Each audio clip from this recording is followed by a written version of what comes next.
We are live, and welcome back to Showcase Live here at the DeLand Sport Aviation Showcase in beautiful DeLand, Florida. We're out here on the line with the airplanes, and as you can see on the film, we're at a Jabiru. It's a light sport aircraft that's been around for a little bit. I'm going to let our guest introduce himself and start telling us about the Jabiru. How you doing today? Hey, real great. How's it going? It's going good. Why don't you give our listeners your name? Sure. Scott Severin with U.S. Sport Planes, the North American importer for Jabiru aircraft. Okay, let's start with there's you guys have a couple aircraft on the field, but one of them is up flying right now. Yeah, you bet. And the one that Mike started out filming was a client aircraft, customer's aircraft that came to enjoy the show. And so, yeah, I'll park my bird on your show. Tell us about the plane we're looking at. This is a Jabiru J230D. It's the current model aircraft. In Australia, it's designed as a four-place aircraft, but here we have it as a light sport aircraft. Fits into the light sport rules, so sport pilot airmen or basic meg can fly the aircraft. In Jabiru, it's got a little higher gross weight, and it's got 4 seats in it in Australia. So to make it fit the light sport regulation, we take the 2 back seats out and on paper reduce the gross weight so that it fits nicely into the light sport, which opens it up for a sport pilot airman. The great thing about that is it gives you a real rugged airplane because it's a 4-place airplane with a much higher gross weight. That's something that people like quite a bit, as well as the 3 human-sized doors, because the rear cargo door was designed for people to crawl through. Makes it great for either putting your Labrador retrievers in or that camping gear, the golf clubs, the bicycles, whatever you want to haul to go touring in. And, I mean, it's a beautiful aircraft, high wing, tricycle gear. We'll walk around here in a minute and show you the other side of it. But you got a single door on this side, you got a dual door on the other side that you're calling a cargo door, which in the Australian version is a passenger door.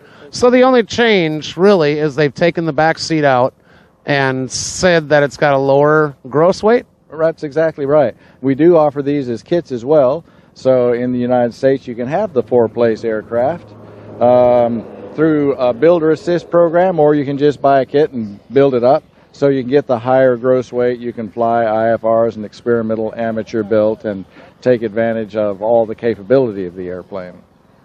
And this aircraft, give me an idea of her performance. What's her takeoff speed, climb? Sure, you're going to rotate about 55 knots or so, climb at 80 knots.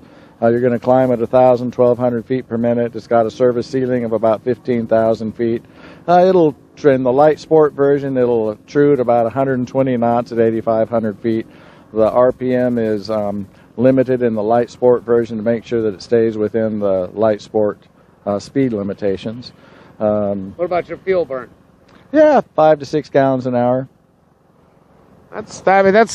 It hates gas. It's just sipping gas. Yeah. Let's take a walk around and look at the aircraft itself. Tell me a little bit about what's seen. We got some nice little winglets here. And this is the SP or the 230 version wing that started out before 2010. It added some yaw stability and in higher aspect ratio wing, made it a little more efficient airplane. With that wingtip there, it allows us to have a shorter aileron that has as much power as you need, so that we could have long flaps, so that the flaps really work. The flaps really slow the airplane down. It's a slippery airplane, so it wants some flap, so you can come in and land at 45 knots with flaps on. So you do a good job with your flaps now. Coming up front now, the running joke that we were talking about before, and my crew and I were laughing about what kind of engine does it have? Well, this is a Jabiru, a 6-cylinder air-cooled direct drive aircraft engine. 120 horsepower. We also have a 4-cylinder 85 horsepower version, but in America, more is more. So pretty much run the 6-cylinder 120 horsepower. And that's a nice amount of horsepower for the aircraft. And I mean, it's beautiful. It's very sleek looking. You said it's a slippery airplane. It needs flap. Now, I see 4-place landing gear sign there. Is that just set up there, or does that have something to do? Well, right, in Australia, it's a 4-place airplane. The landing gear wasn't changed for the light sport airplane. It's the 4-place landing gear that's on the light sport aircraft. It's the 4-place wing, the 4-place engine, the 4-place fuselage, the 4-place tail. It's a 4-seat aircraft, but to fit in light sport, we adjusted some of the paperwork and took the rear seats out so that it fits into the light sport regulation.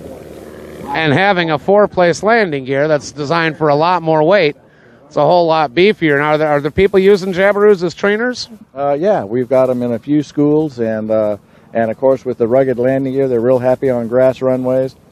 I usually take the wheel pants off if I'm operating off of grass locks. You know that if it's wet, you'll get dirt and whatnot up in the wheel pants, and it just becomes a maintenance issue. So, but they're happy in the outback. It's an Australian airplane. You'd be amazed at the things I've seen crammed in the back of. The farmers and ranchers use it. They'll put calves in there, bales of hay. I mean, they'll just whatever it takes to make the day finish off. To take your calf to the airport day, huh? Well, let's come around. Why don't you step on this side, and I'll come.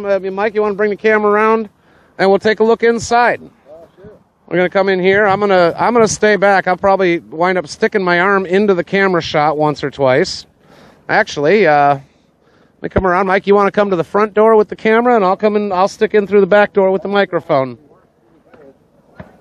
All right. Yeah, it does have a nice big back door here. I can fit my big old head through here. So, all right. So tell me what we're looking at. So here's our panel. We run the Garmin G3X Touch in all our 230Ds, and it's a terrific. A very intuitive touch screen system. We run synthetic vision in all the aircraft, flight director, autopilot, ADS-B 2020 compliant, of course. Many people will run a tablet in addition to the G3X. Another thing we offer is we'll put another G3X Touch on this side if you don't want a tablet. And then we'll run a Garmin stack in here if you want like the external autopilot or the navigator over here. This is our basic standard package that the airplane comes standard with. Without the tablet, but we provide a ball mount so you can put on an iPad or iFly or whatever you like. And the interior is huge. I mean, you said it's a 4-place aircraft. The interior on this bird is massive. For an LSA. I'm looking back here and I'm seeing cushions and suitcases and gear bags. And then I remember when we spoke with you last year, we can't see it because we've got stuff on the floor, but your floor in here comes along and drops down. Right, and that's the and over, seat and back, that's where right. the seat back is. Right, the seat back is right back here. Okay. And even with my long body, I've got lots of leg room in the 4-seater. There's a lot of room back there. And I've got two labs that like to fly with me. They're about 80 pounds apiece and 90 pounds, and boy, they're just happy as they can be in the back end. The biggest problem I have is getting them out of the airplane. They're happy there. They like flying. They're flying dogs, man. We don't want to leave. It's comfy That's back exactly here. Right. Let's go flying, Pops. They wear their mutt muffs while you're flying with them? You bet, or headsets. Yeah. Either way. I mean, they like to hear the voice, but it just depends what we've got going on that day. Well, that's great. Now, your other airplane, as we said, we have 2 aircraft here this year, but you got one is out flying right now. So maybe if we're lucky, he'll come rolling back in and we'll get him on film before we. Yeah, there you go. Before we're at. But so, what else can you tell us? What else can you tell us about the aircraft? Oh, gosh, they're designed for touring. I mean, they're happy on a grass strip, but the airplane is very stable. What pilots tell me, I've not had a pilot fly this airplane and get out and not tell me the plane feels heavier than it looks. It feels like a larger airplane. One of our customers, he's owned 5 airplanes. His last plane was a Cessna 210. He calls his Jabiru his 210 on rails. It's smooth, fluid, and it likes to fly cross country. That's its mission as a touring aircraft. Clearly, with all the room, with the stability and the harmonization of the controls, and the 120 horsepower 6-cylinder engine runs smooth as a sewing machine. It's a big benefit. Now, buying a basic equipped aircraft from the factory, ready to fly, what am I looking at spending on coming up and picking one up from the factory? $149,000. And if you had mentioned you have build assist kits or straight build kits, what's a straight build? I'm gonna have it shipped to me and build it myself. What do they cost? Yeah, kits start at about $60,000. You need to add the motor to that, interior, and some things like that. But yeah, you start out at $60,000 for the little two-door model is a couple thousand less, I believe, but this as a two-seat model is around 60, and I think the four-seat model must be 62. They're all right around there.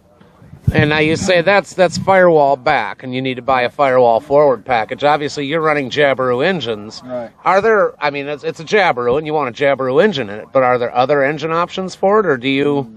Now he's shaking his head. No. Okay, we won't even go there. Yeah, so you're gonna buy it. So I'm gonna spend $64,000 on a Jabiru. What am I gonna spend firewall forward? Well, complete, you'll probably have $100,000 in it, right? You'll have an engine for $18,900 and put a prop on there, an interior. You might want to put paint or graphics on it, and everyone wants to customize a little bit. So, plan on, having $100,000 into it. So I can save myself $60,000 if I want to build it myself, or they do offer a factory assist kit. Now, when we start talking about so we're talking $160 for a ready-to-fly airplane. We're talking 60 and firewall forward, $100,000 for a kit and a turnkey if you build it. What about the builder assist? What does builder assist add to that cost? About $18,000 for the builder assist. So there you're allowed then to customize and really make it a kind of airplane that you want with some factory assistance to make sure everything is how the factory would like it to be. It's the same people building our factory airplanes that are helping with the builder assist. So they know where the rubber meets the road and what makes sense to do. If you want to make a modification, then you'll get guidance on, yes, this makes sense, or where did you come up with that idea? So obviously, if you want build assist, you have to go to the factory for the build assist. So you're not only you're gonna spend $18,000 more, but you're gonna have lodging lodging expenses. What kind of time frame? If I buy a kit and I have the complete kit shipped to my hangar, how many hours am I going to spend building it, roughly? 600, 800 hours is the build time on a kit. Okay. Our builder assist program is two-week programs. We're going to swing our camera around to the field here. Jabiru is coming in. Just heard our friend Michael talking there, saying the Jabiru is coming by. Then, of course, he's coming up the other lane, but he won't taxi up this way. He's not going to taxi up this way. Okay. Stage up there.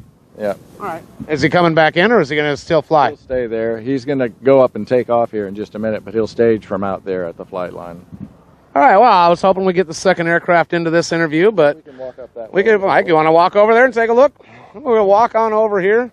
Now, you guys are only, what's your site number here? 34. Site number 34. You look to be 4 sites off of the flight line. As we walk up here, we can see some of our other aircraft are around. But walking on down to the line. Now know that the builder assist is two-week programs. You come in, the kit comes in, you come in, spend 2 weeks, do some building.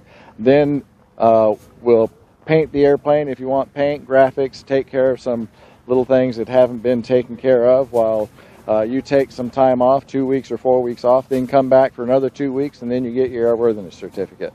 In an ideal world, it could be a 6-week program, but things never work out perfectly like that, right? So figure on 4 to 6 weeks later, come back, finish off your airplane, and take it home. Now, the aircraft that we're looking at here that's out on the line doing some flying today, what's the difference between that one and the one we were just up close and personal with?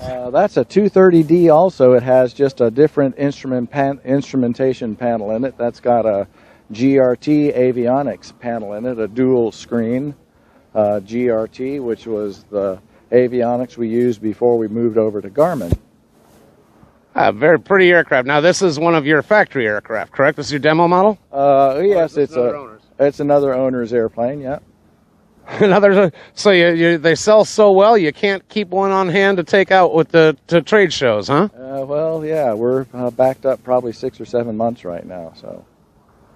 Having more orders than you can fill is a good thing. The right kind of problems. If you're going to have problems, let's have those kind of problems. And they're all first world problems, by the way. I'm proud to have them. Yeah, you're never too busy when you're, especially any businessman knows busy is a good thing. Now we've come up and we've stopped right here at the barrier that keeps the public back. I don't want to upset anybody by crossing the line over here, getting ready to take somebody up on a flight. And what else can you tell me about the Jabiru in general, or this particular aircraft? Well, the J30, the 230D, this is the evolved airplane, the current model. The previous models, because we broker used aircraft as well, there are a few changes as the model has evolved. I get asked all the time, what's the difference between a 250 SP and a 230 SP and the 230D? This is the current model. It started, though, with the 250 SP, and you can tell the difference because the 250 SP doesn't have the winglets. It's a little shorter wing, but it's got more wing area. It's a longer chord, so the plane climbs real well. Then we went to the 230 SP, and it's a higher aspect ratio wing. It's got 10 square feet less wing area, so it flies a little bit faster. And they added the winglets to give it a little more yaw stability and give the ailerons a little more power that we talked about earlier.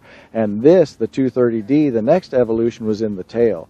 The angle of incidence on the horizontal stabilizer was reduced on the 230D, as well as the vertical fin is now airfoil shaped. And in the 230 SP and the 250 SP, the vertical fin was a flat slab with a round nose. Okay. So that airfoil shape, as you know, 30% of the drag of an airplane comes from a tail. Yep. So you clean some of that up, get rid of some of the drag. That helps on the performance of the aircraft.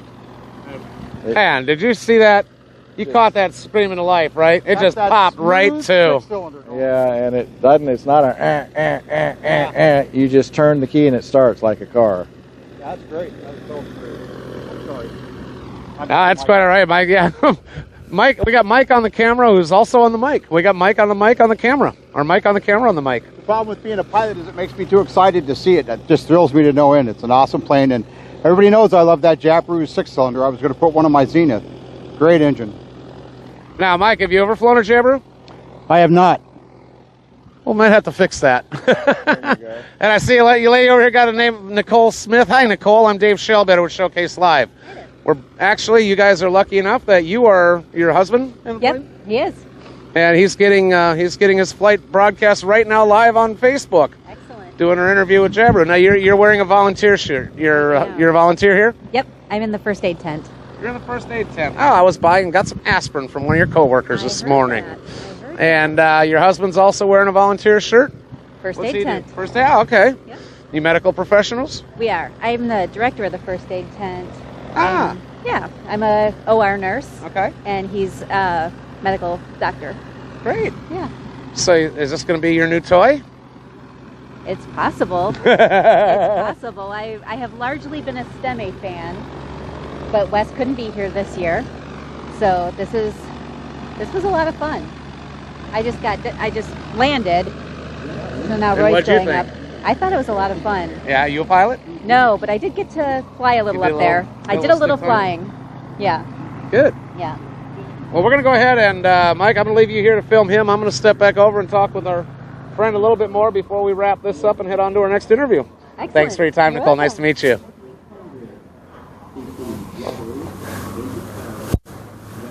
So while we watch your airplane taxi back out and get ready to take off, we were just talking with Nicole. You guys might have a convert here. Well, I think she just took a flight. She did. She said she got a little stick time too. So. Very good. That's terrific. Well, there we go. We're going to see how far he's going to. What's the back taxi here? Or does he just pull out and take off? We'll see what he does. Doing a There's clearing turn. A lot of runway, so he may just take off from here. We have our just aircraft taxiing out at the same time. It looks like he's going to taxi down. He's going to line up and wait. Jabiru has been going on. It's a 30-year-old company. We celebrate 30 years old this year of manufacturing engines and aircraft in Australia.